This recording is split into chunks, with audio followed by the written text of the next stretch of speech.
I slammed my truck brakes as soon as I saw her. Karen, the self-proclaimed HR queen, standing in the middle of my private ranch road with a gun in her hand. She wasn't just blocking the path with her ATV.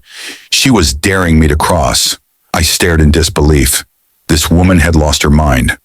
"You're trespassing on HOA land," she shouted, pointing the gun at the ground near my front tire. The problem? That land was mine.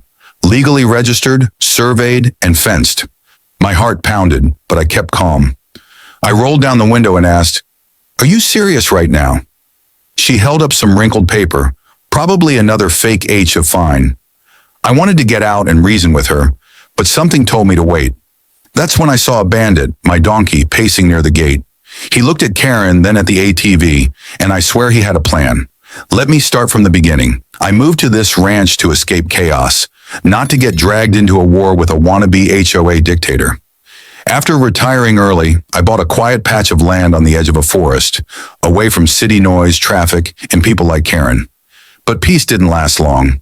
Just a mile away, a new housing development popped up, and with it came Karen, the loudest, nosiest neighbor I never asked for. She claimed to run the HOA and believed her imaginary rules extended beyond her neighborhood and onto my ranch. At first, it was little things. Complaints about animal noises, fake citations in my mailbox, and threats about dues I didn't know. I ignored them, but then she started showing up in person, trying to block access to my own road. Today, she crossed the line armed, angry, and completely out of control. But what she didn't know was she'd messed with the wrong ranch. As I stepped out of my truck, the dry dirt crunched under my boots. Karen stood firm, one hand on her hip and the other gripping a small silver handgun. Her ATV was parked sideways across the entrance to my ranch road, blocking it entirely. "Turn around," she snapped, waving a crumpled paper in her other hand. "You're trespassing on HOA property." I blinked, trying to wrap my head around her madness. This road was carved into my land. I'd paid for every inch of it, and it was recorded in the county registry. "I don't think you know what trespassing means," I replied, trying to keep my voice level.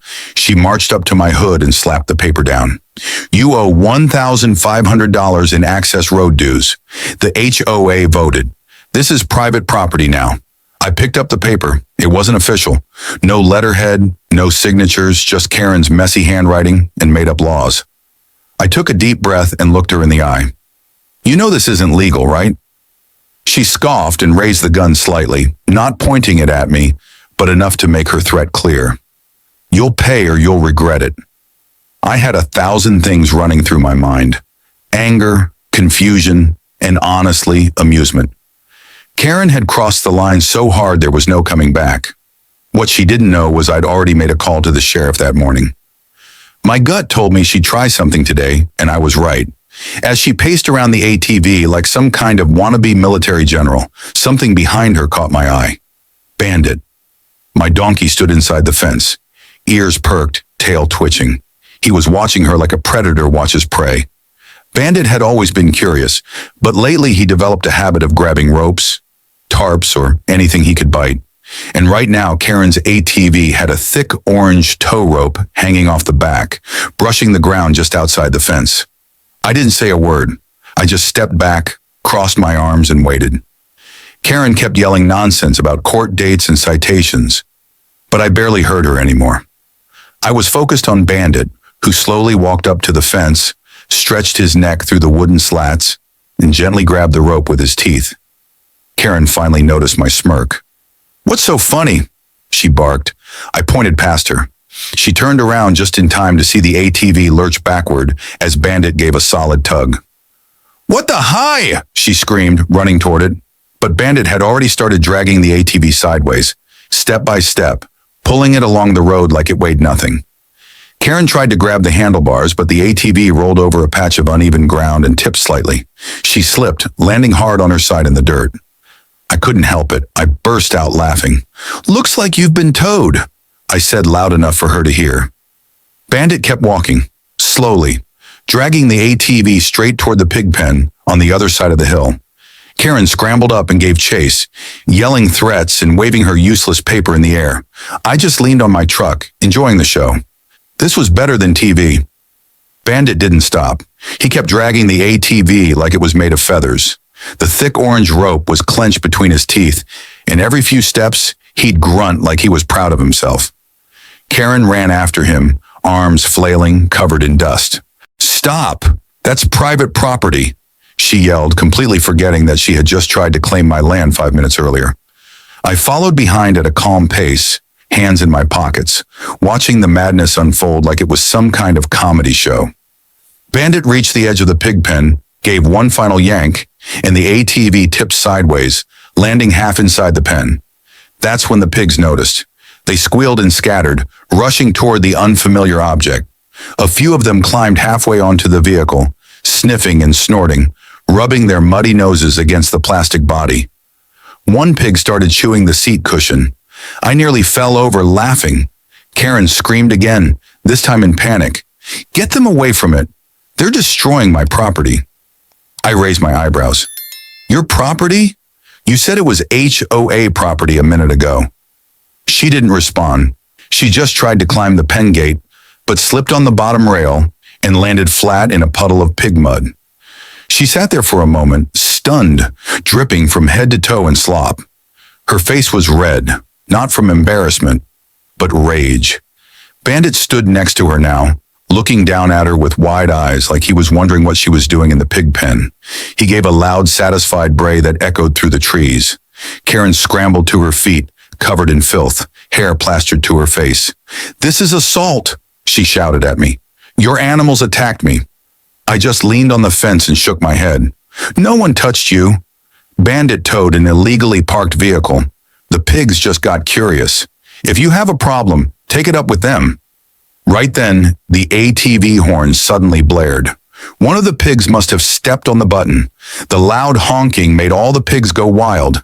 They squealed louder, stomped around, and one of them even knocked over the water bucket, soaking Karen's boots. She screamed again and finally stormed out of the pen, slipping twice more before managing to crawl over the gate. Her face was a mess of anger, mud, and pure humiliation. I couldn't resist. "You okay, Karen? Need a towel or maybe a pig to drive you home?" She looked like she was about to explode. She stormed past me, slipped again, then finally stood tall and hissed. "You'll pay for this." I crossed my arms. "You brought a gun onto my land. You blocked my road and you just trespassed into my pig pen. I'd say it's you who's going to pay." Her mouth opened to argue, but that's when we both heard it.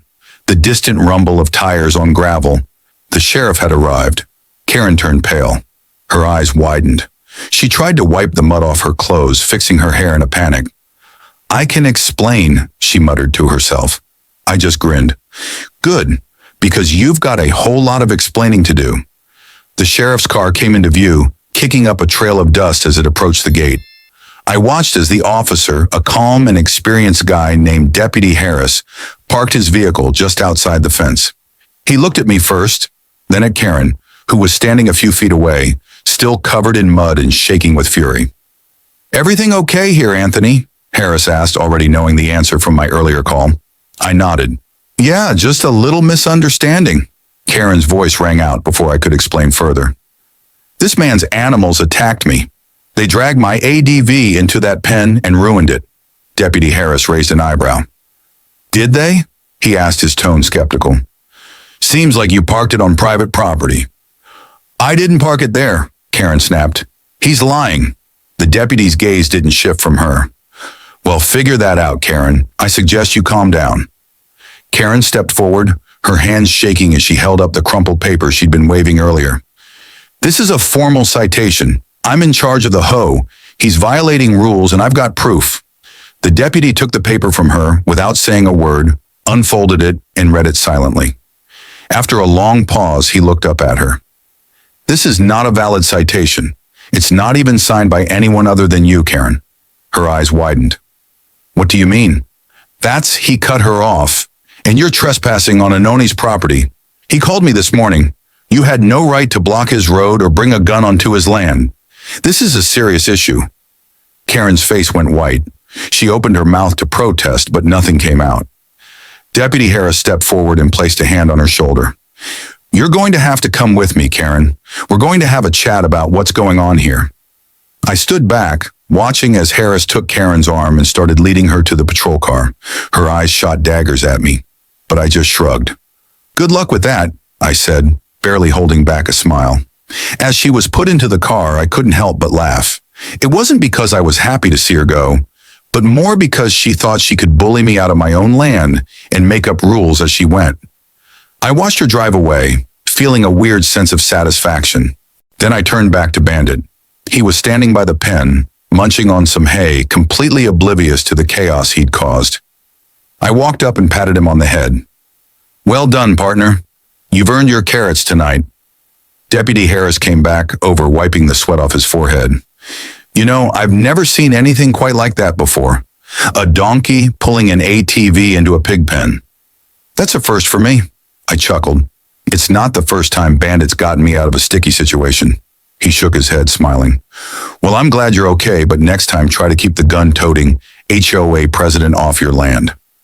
"All right, deal," I said, watching Karen's car disappear in the distance. As the dust settled and the sheriff's car disappeared down the road, I stood there taking it all in. Karen had made her final mistake. She thought she could push me around just like she did with everyone else in her. But today she met a roadblock in the form of a donkey, a few angry pigs, and the law. I walked back to my truck, feeling a weight lift off my shoulders. It wasn't just the victory, it was the satisfaction of standing up for my property, for my rights, and for what was mine. The worst part for Karen, the HOA wasn't going to help her. They weren't going to back up her fake fines or her so-called rules. I looked at Bandit, still munching away happily, and smiled. "You did good, buddy. Some battles are won without a single punch thrown.